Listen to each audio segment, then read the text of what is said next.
Hello students, मेरे YouTube channel subject topics पर आप लोगों का एक बार फिर से स्वागत है। और आज हम लोग बात करने जा रहे हैं 12th क्लास की इकोनॉमिक्स की सेकंड बुक भारतीय अर्थव्यवस्था के विकास का चैप्टर 6, जिसका नाम है भारत में मानव पूंजी निर्माण। लास्ट क्लास में हम लोग इसके 3 क्वेश्चंस डिस्कस कर चुके थे और आज हम लोग इसका क्वेश्चन नंबर 4 डिस्कस करने जा रहे हैं। तो स्टार्ट करते हैं चैप्टर 6 का क्वेश्चन नंबर 4। क्वेश्चन नंबर 4 है, मानव पूंजी आर्थिक विकास के प्रमुख निर्धारक के रूप में विकसित हुई है कैसे? या अथवा करके इस क्वेश्चन को इस तरीके से पूछा जा सकता है, मानव पूंजी निर्माण का क्या महत्व है? इसका यह अर्थ हुआ कि इस क्वेश्चन के माध्यम से वह आपसे ये पूछना चाह रहा है कि मानव पूंजी निर्माण का महत्व क्या है, या इसे इस तरीके से भी कह सकते हैं कि मानव पूंजी आर्थिक विकास के निर्धारक के रूप में विकसित हुआ है। यानी कि मानव पूंजी के माध्यम से आर्थिक विकास विकसित होता है, आर्थिक विकास का निर्माण होता है। तो कैसे? तो आर्थिक विकास का निर्माण कह लीजिए या मानव पूंजी निर्माण का महत्व कह लीजिए, एक ही बात है।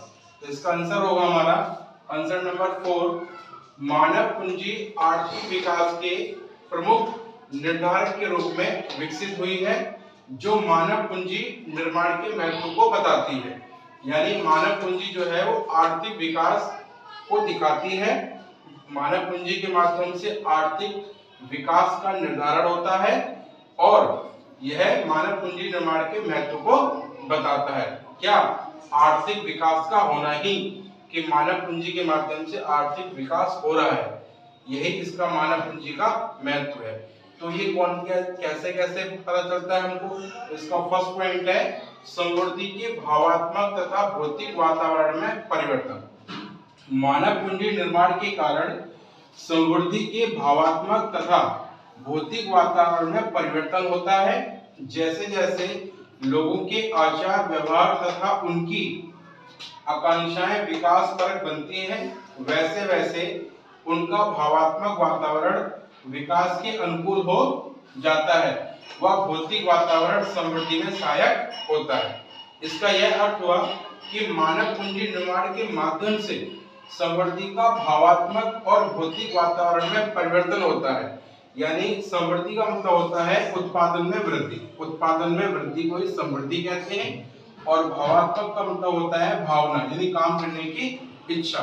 तो मानव पूंजी के माध्यम से समृद्धि का भावात्मक और भौतिक परिवर्तन में विकास होता है। इसका मतलब यह हुआ कि मानव पूंजी के माध्यम से काम करने की इच्छा जागृत होती है और काम करने से समृद्धि यानी उत्पादन बढ़ता है और उत्पादन के बढ़ने से भौतिक वातावरण यानी जो हमें दिख रहा है उसमें भी परिवर्तन आ जाता है।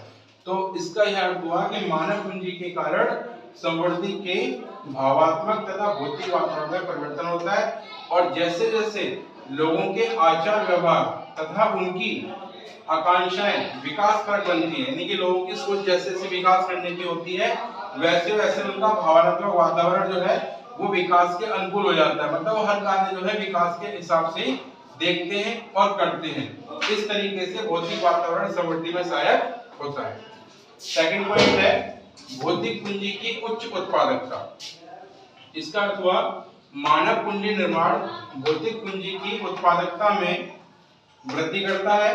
विशिष्ट इंजीनियर तथा कुशल कारीगर अन्य लोगों की अपेक्षा मशीनों का बेहतर ढंग से प्रयोग कर सकते हैं, जिससे उनकी उत्पादकता बढ़ती है तथा समृद्धि की गति तीव्र होती है। इसका यह अर्थ हुआ कि भौतिक पूंजी, सबसे पहला क्वेश्चन ये है, भौतिक पूंजी क्या होती है? भौतिक पूंजी का अर्थ होता है जैसे मशीनें हैं, तकनीक है, जिनके माध्यम से हम अन्य वस्तुओं का उत्पादन करते हैं, ये भौतिक पूंजी कहलाती है। तो मानव पूंजी निर्माण भौतिक पूंजी की उत्पादकता में वृद्धि करता है। इसका यह अर्थ हुआ कि हमारे पास जो भौतिक पूंजी है, अगर मानव पूंजी निर्माण के रूप में है तो वह उस भौतिक पूंजी का बेहतर तरीके से उपयोग करेगा और उपयोग करके उत्पादन को और ज्यादा बढ़ाएगा, जिससे आर्थिक विकास और ज्यादा बढ़ेगा और समृद्धि भी बढ़ेगी। जैसे एक कुशल इंजीनियर या कुशल कारीगर जो है वो अन्य लोगों की अपेक्षा मशीनों का बेहतर तरीके से कार्य कर सकता है मशीनों पे और उत्पादन को बढ़ा सकता है। तो यह उत्पादकता को बढ़ाता है। तो सेकंड इसका महत्व ये है। एंड थर्ड पॉइंट है समानता तथा सहभागिता की उच्च दर। श्रम बल की उत्पादन क्षमता में वृद्धि करके मानव पूंजी निर्माण अधिक रोजगार को प्रेरित करता है। यह सहभागिता की दर में वृद्धि करता है। सहभागिता की दर जितनी ऊंची होती है समाज में आर्थिक तथा सामाजिक समानता का अंश भी उतना ही अधिक हो जाता है। समानता तथा सहभागिता की उच्च दर श्रम बल की उत्पादन क्षमता में वृद्धि करके, यानी कि लोगों के कार्य करने की उत्पादन क्षमता में वृद्धि करके मानव पूंजी निर्माण अधिक रोजगार को प्रेरित करता है। यानी उत्पादन जैसे जैसे बढ़ेगा रोजगार का स्तर भी वैसे वैसे बढ़ेगा और इससे समाज में सहभागिता की दर बढ़ेगी। सहभागिता का अर्थ होता है कि सभी वर्ग के लोग एक साथ मिलकर कार्य करेंगे। सभी वर्ग के लोग जब एक साथ मिलकर कोई कार्य करते हैं तो उसे सहभागिता कहा जाता है। तो मानव पूंजी निर्माण के माध्यम से उत्पादन क्षमता में वृद्धि होती है जिससे रोजगार बढ़ता है और रोजगार के बढ़ने से सहभागिता यानी कि सभी वर्ग के लोग एक साथ मिलकर कार्य करते हैं, यानी सहभागिता की दर में वृद्धि होती है। और सहभागिता की दर जितनी ऊंची होगी समाज में आर्थिक और सामाजिक समानता जो है उतनी ही ज्यादा बढ़ जाएगी। तो ये हमारे 3 पॉइंट हैं जो कि मानव पूंजी के माध्यम से आर्थिक विकास का निर्धारक भी बता रहे हैं या इन्हें मानव पूंजी निर्माण का महत्व भी कह सकते हैं।